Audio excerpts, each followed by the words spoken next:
Hello, US 101 history class. This is a final week, a final exam. So I just want to say a few things for this last announcement video. So bear with me. I'm going to eventually get to some important things about the exam. It's okay if you've already done it, but there's just some little things I'm going to mention. I'm also going to talk a little bit about the final grades that I want you to pay attention to. But for now, I just want to really kind of go over summarizing, looking over the material of what you covered for Reconstruction. Pretty grim topic, very not bouncy, happy way to end a semester, okay? Let's be real. A lot of you, even I subjected you to watching that film, Birth of the Nation, which was a blockbuster hit in U.S. theaters. It was watched by President Wilson in the White House, and he loved it. So, but where do we go from here? Well, one of the things that I noticed that you all were commenting on as you looked also at the readings, and I appreciated seeing that you were looking at the woman who was married very young to a very, very old man who was a war vet of the Civil War, and that in your lifetime you lived while there was, and you now recognize, and maybe a lot of you this is, I think, a surprise, understandably, that there was a person who shared a home, had a life with someone that actually fought in the U.S. Civil War. And one of the main points that I wanted to show this with you, and also as you kind of looked at how the Daughters of the Confederacy have been trying to rewrite history and all those different kind of organizations and things, that what we're dealing with in the United States is history that is recent, although it feels like it's from a much longer period of time, like deeper in our past. And then, even when you, some of the students noticed, especially in one of the videos where we saw that in Georgia, the place that the vice president of the Confederacy, the first and the last vice president of the Confederacy, he was allowed to be reintegrated back into normal political life. He tried to be a senator, and that got vetoed, but he became a representative in Georgia. And here in Macomb County, Georgia, there was a video that the first interracial prom happened at this one high school in 2013. Sorry, very recent history.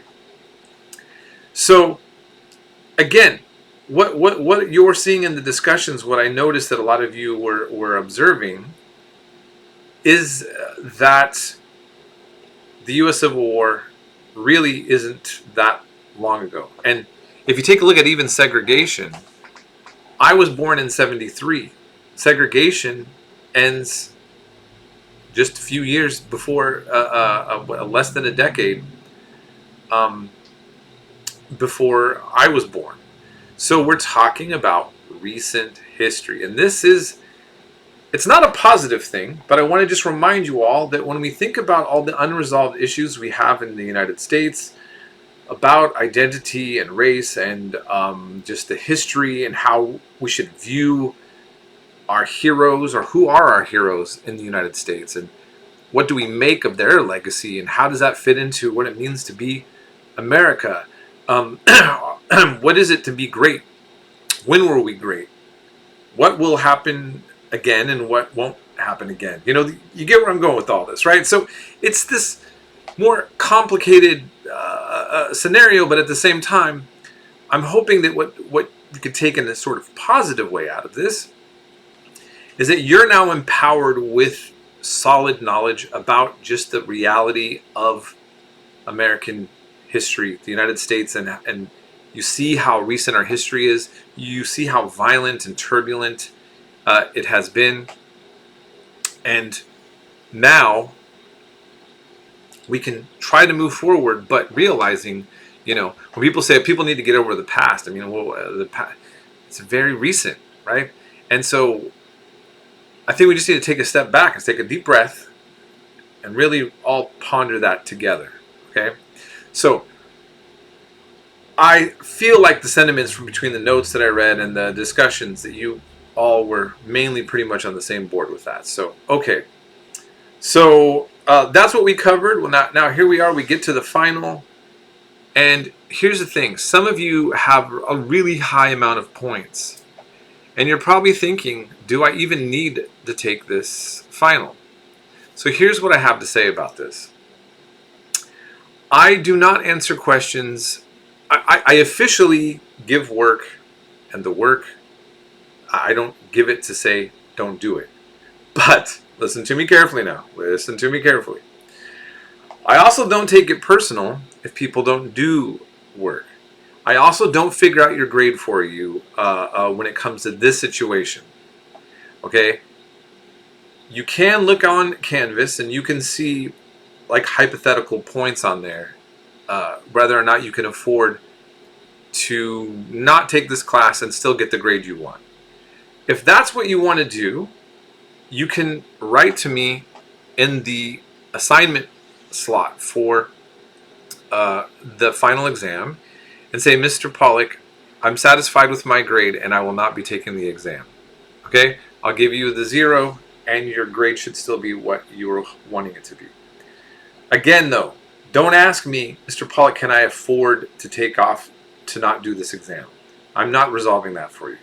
Okay? You got to figure that out because I'm already taking in a lot of late work that I've been grading for all my classes. So I just wanted to point that out to you guys. Take it or leave it how you want to. Now, last thing I need to say, and I'm so sorry. Some of you, have noticed, I think I mentioned in old announcements, but I have a difficulty with Canvas, and this is something I got to resolve, of removing old assignments that I don't use anymore.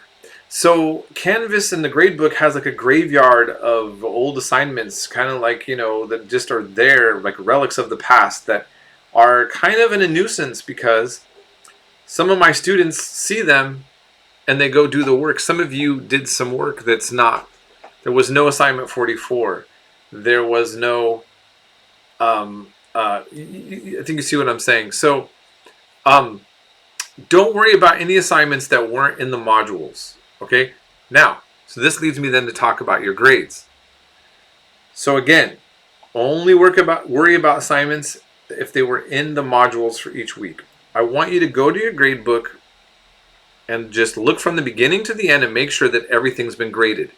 If you see anything, I try to look myself for you, but if you see an assignment and there's like a minus sign, that means maybe you told me, Mr. Pollock, hey, can I turn in this work late? And I said, okay.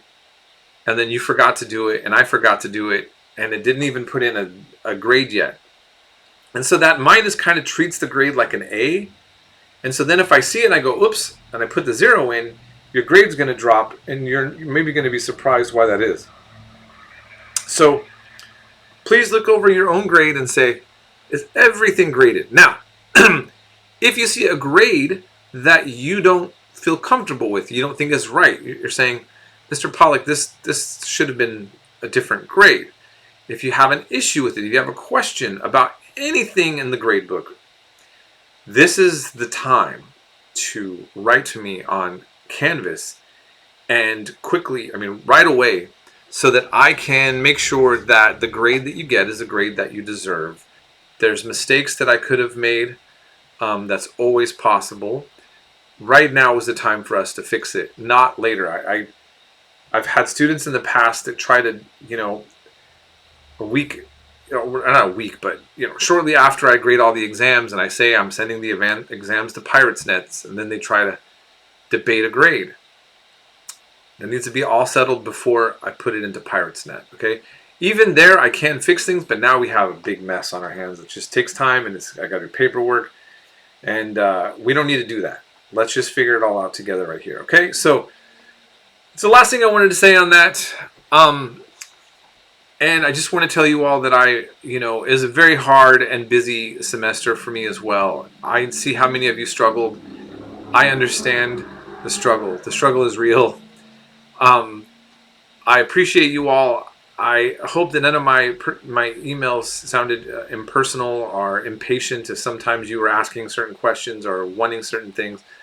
We were all just kind of trying to get through the semester.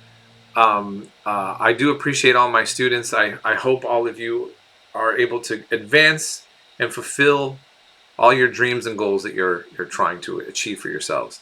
And I hope that this holiday season goes well for you. A nice Christmas and Happy New Year and all that good stuff. So take care. We'll be in touch. In the meantime, though, I haven't disappeared yet. I'm still going to be grading your stuff. So remember, though, no more late work. And unless we had a conversation that had some exceptions, which was our own little things. So that's it, and we'll be in touch.